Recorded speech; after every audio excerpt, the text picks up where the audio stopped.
All right, this is my update for the 1967 Amphicar. So we got some stuff done on this.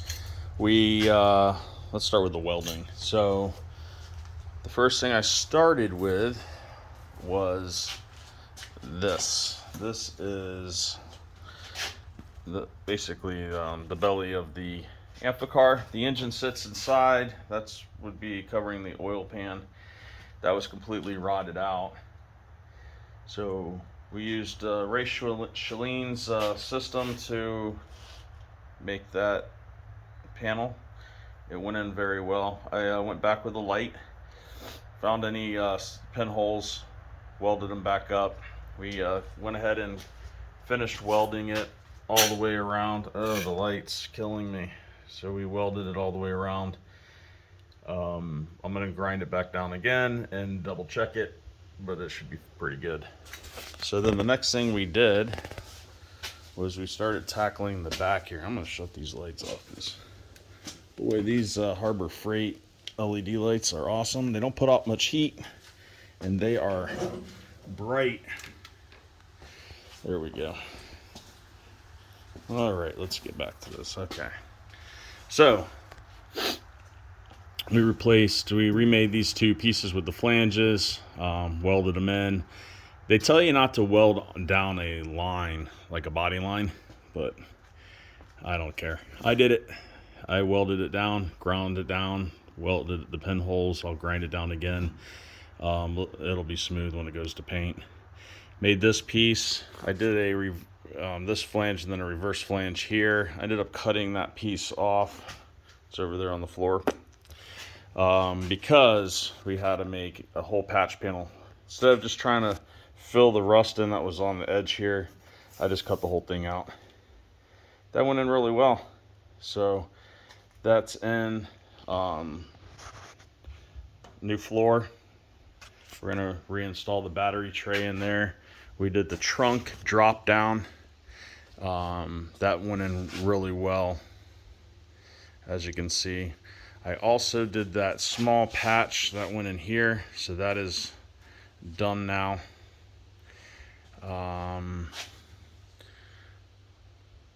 Lined up the beads pretty well. It's an aftermarket part, but they matched up pretty well. This gets covered by the battery tray. You're not gonna see it. Everything's solid, no pinholes. So then we moved on to the inside of this wheel well. The only real rust that's just from a brace that's inside was this. So don't laugh. It was a pain in the ass to get up in there, but got it welded in. I will grind it down, check for pinholes, touch it up.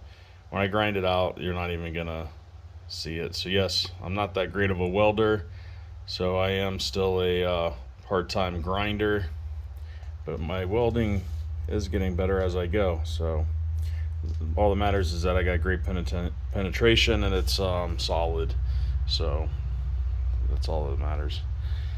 We also did the brakes. So this is the rear brakes. Here's the two brake lines. Actually, brake line. This is emergency brake cable that has been replaced.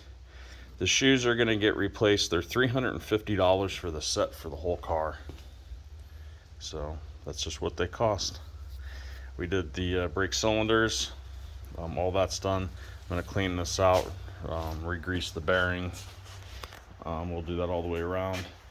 On the front, we went ahead and pulled the hubs. The front has two cylinders. Now these things are $60 a piece, and we did the new brake line. So the part that sucks is one of the bolt holes holding the lower cylinder on stripped. And the sad part is we only put the bolt in, finger tightened it. When we went to put the wrench on it, it just kept going with zero resistance. So it's not like we stripped it, it just came that way. But I know the company, it's not fun for a company to have to warranty something out like that. So we're gonna find out if they will. I know it's hard because they might think that we stripped it out, not doing the job properly, but it really was just a bad casting. So the threads just weren't very good. New brake line. So that's where we're at. As far as finding more rust on the car, I think we've gone over the car fairly well. We have this little bit here, so I will cut this out and we'll get this patched. We have some up under this body line. So I'm gonna cut probably like maybe 6-inch strips. I'm gonna cut a piece out, weld it in, and then move down the way. I'm not cutting it all out at once. But it looks like it goes to about there, halfway, on both sides. And then as far as the floor, there's a hole right there.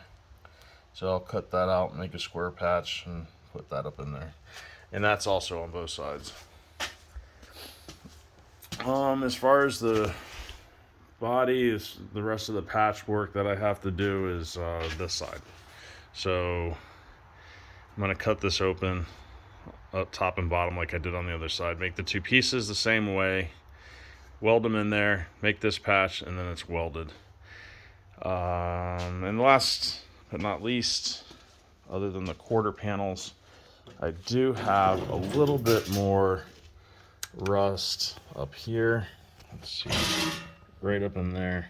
So it just goes from there to there. So I'm just gonna cut a long rectangular piece and we'll just weld that section in, and that takes care of this wheel well. Oh, here, I'll show you. There's the rest that's up under there. And then the floor. Okay. There's also a little rust hole on the bottom of the door. Okay. So